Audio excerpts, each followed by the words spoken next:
This is a short bonus video on how to create an apple with a procedural texture.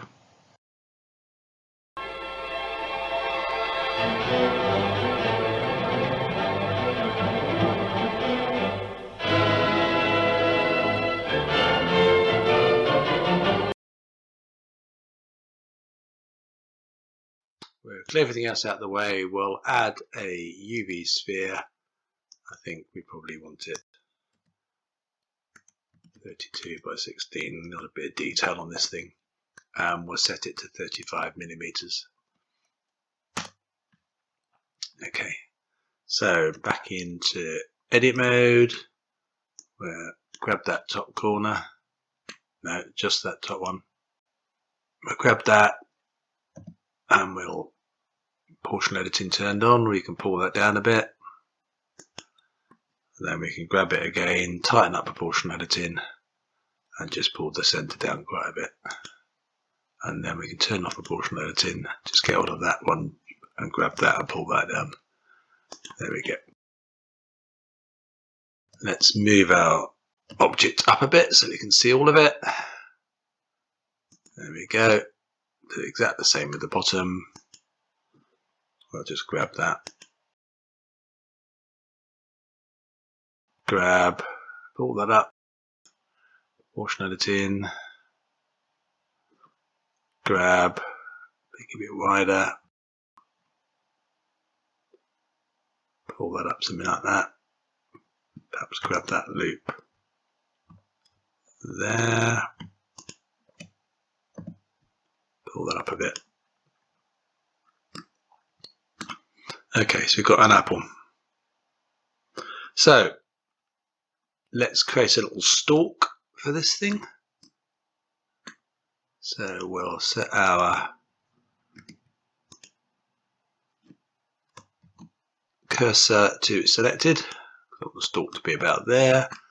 We'll add a cylinder, I guess, which is going to be far too big. We'll have 8 vertices. Radius is going to be what? Something like 3 millimeters, and the length is going to be something like 1 centimeter. It was a bit chunky still. Let's make it 2 millimeters. There we go. You can grab that. We can put it up a little bit to start with. We can then edit it, and we can then edit that loop, and we can extrude it, and we can grab it and we'll move it a bit off angle so it looks a bit more stalk-like. Okay, and we could shrink that slightly, I don't know, whatever you do with stalks. And because we've created the stalk as part of the apple, it's one and the same object. So we can now, I think we should shade smooth this.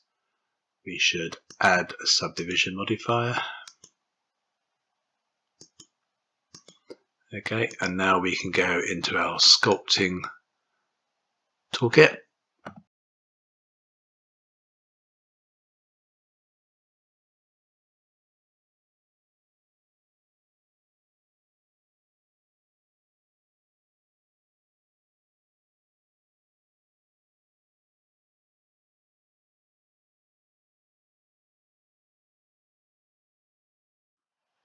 Okay, that'll do. Let's go back to 3D viewport. Put a subsurface modifier on. There we go. That'll do. And let's look at that in solid view. So we've got a basic little apple with some indentations on it. Let's shade smooth that as well. So let's go to shading.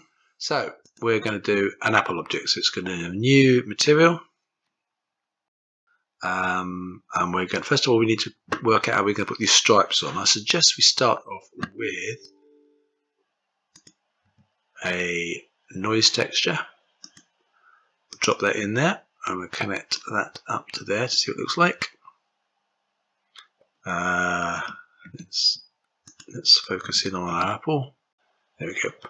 There's our apple. Let's hide everything else so we can just see what we're looking at. Now, it's got blobs on it, but we want stripes. So probably a good starting point is to add a mapping node to that. And we'll change texture coordinate object to vector. That hasn't done very much, has it? If we switch this point here to normal, then it'll look at the normals on the apple, and that might give us a starting point. Okay, that's okay. It's still blobby, but what happens if we change the scale on one of these, like the Z axis? There we go. We're beginning to get stripes. Excellent. So I think what we need is a color ramp in here now. Drop that in there. Okay, so it's obviously still, now we want a red and yellow. So let's start off with a red. Nice bright red apple. Wow, that's bright, but okay, I quite like that. A little bit too bright perhaps. Let's take it dark tone a bit. And this end probably wants to be yellow, I think. So, okay, ish. Not enough different colours in there. We can actually add extra colours in here. So if you click somewhere and we add plus, it will add another one between these two. So we could take this one and we'll use that previous red we had. Then we can amend it and just go slightly that away. Okay, that looks better. We could put another one in here. We could use the previous color we had on this one. And we can amend that one so it's a bit more. See, now we're beginning to get some good colors coming through. So we've now got 3 different colors here. I move this over a bit, I'll get a bit more of that red coming through and a bit less of the yellow. And we can obviously slide these if we want. That's not looking too bad. But apples aren't the same color all the way from top to bottom. They normally map different. So we want a bit of green near the top. So let's duplicate this. So we can do duplicate, drag it down and stick it there. We'll take the object back into the vector, this one. I never know why the mapping one has 3 different inputs, but they're all actually exactly the same. What weird, but that's how it works.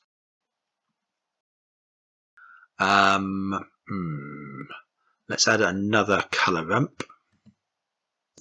I could have duplicated, but as I want a black and white one, it's probably best to start off like that. Let's see. Right.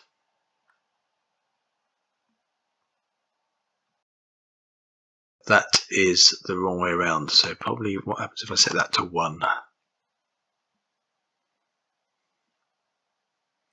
And I set this to vector. Oh, that's not right.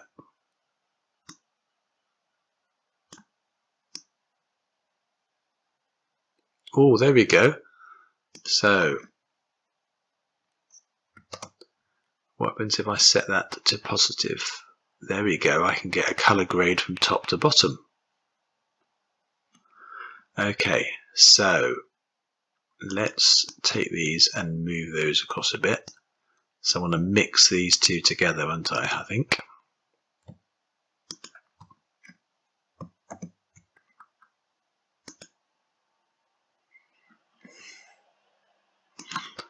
No, what I want is a mix shade, I think. That's what I had. What I want is a mix RGB, I think. There we go, that's more like it. So if I take this color, which is black and white, into the factor, and this color into here, and make this green, and then drop that into there, what's that give us?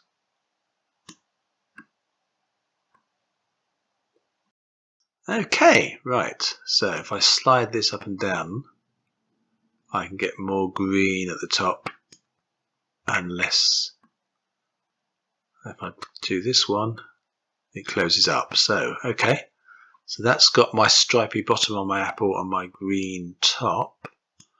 And this colour's a bit bright. Okay. That's looking good. So, probably want to add some bump. And we'll throw that into the normal. And we can drive this bump. I don't think the bump needs to be driven by anything to be particular, does it? So we want to go and select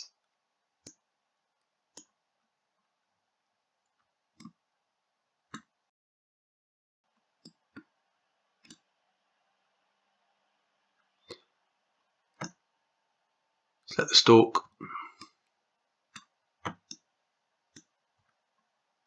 There we go. We need to, hold on, this is a material, so we need to enable this, don't we? Apple. And then we'll need to create a new material.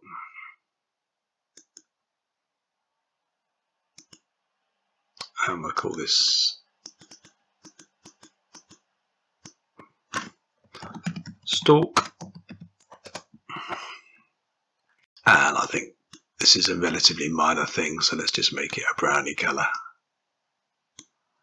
And we can assign that to that. So let's go back to our 3D viewport. Let's look at that in preview. And let's look at it in object mode. There we go. You've got an apple. I think you could finesse that a bit. So what I'd like you to do is, create some oranges. And you can copy the lemon shader for that. Duplicate loads of them and fill your fruit barrel with fruit. And if you want a real challenge, you can add some grapes on a stalk. Okay, I hope you enjoyed that, and I hope to see you soon. I hope you've enjoyed the video. If so, please click the like button. And if you want to see more videos like this, then please subscribe. Hope to see you soon.